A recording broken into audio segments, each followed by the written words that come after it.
Alors l'Italie est depuis des années l'une des principales portes d'entrée des migrants qui partent de l'Afrique du Nord vers l'Europe. Le nombre d'exilés arrivant par cet itinéraire sur le territoire italien a bondi cette année de 124 000 depuis début janvier, contre 65 500 au cours de la même période en 2022, d'après les données du gouvernement. Comment ça s'explique ? On a, mois après mois, des problèmes avec l'Ocean Viking, avec Lampedusa, etc. Une Union européenne qui est complètement dépassée, qui devrait signer un accord, mais entre la ligne d'Angela Merkel, qui est de dire Wir schaffen das, on les accueillera et on assimilera tout le monde, parce que nous avons un déficit démographique, et la Hongrie et la Pologne qui ne veulent pas en entendre parler, et il faut une règle de l'unanimité pour arriver à conclure un accord. On n'arrive pas à traiter le problème, Juan José Dorado. Est-ce que c'est pas un peu facile de sortir toujours à l'extrême droite, l'extrême droite ? Ah oui, non, mais ce n'est pas que l'extrême droite. On se rappelle tous.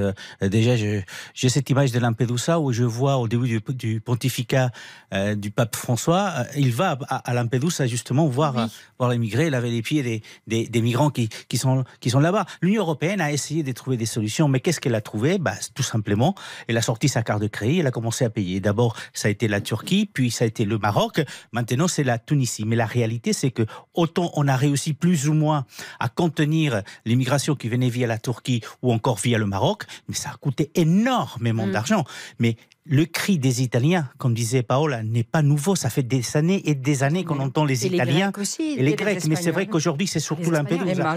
Mais c'est vrai qu'autant on a réglé le problème, entre guillemets, du côté de l'Espagne, parce qu'il y a eu des accords avec le Maroc, question des géopolitiques. Ne bougez pas, Juan José, on y arrive aux accords de l'Espagne avec le Maroc. À tout de suite sur RTL. Alors on parlait de cette tragédie au Maroc, de ce tremblement de terre. Le Maroc qui a accepté le soutien, l'aide de l'Espagne et du Royaume-Uni. Pourquoi donc, Juan José Dorado, l'Espagne ? Alors, déjà, elle l'a fait assez rapidement parce que c'est dans la nuit du 9 au 10 que le Maroc a accepté l'aide espagnole. Alors, il y a 4 raisons. Première, on est peut-être plus près que les autres, juste à côté. 2, on est très beau dans ce qu'on fait. 3, c'est une façon de gifler la France. Ah bon ? Ah oui. Et 4, l'Espagne a tout cédé au Maroc depuis un certain nombre de mois, puisqu'il y a notamment la reconnaissance du plan d'autonomie du Sahara, où l'Espagne était toujours contraire à ce plan, et depuis un an à peu près, est d'accord avec le Maroc. Donc, les liens, entre guillemets, entre le Maroc et l'Espagne se sont resserrés à un point que vous ne pouvez pas imaginer. Et alors, justement, ça nous fait parler du sujet qu'on vient d'aborder sur les migrants, parce que comme le Maroc et l'Espagne sont désormais amis, que l'Espagne a reconnu le Sahara occidental marocain, en fait, ils ont aussi un accord sur les migrants. Pourquoi l'Espagne est plus submergée ? Il y a un accord sur les migrants qui a été d'ailleurs signé d'abord par l'Union européenne avec le Maroc. Et c'est vrai que le Maroc, maintenant, exerce un vrai contrôle sur les migrants à la frontière, ne les laissant pas passer.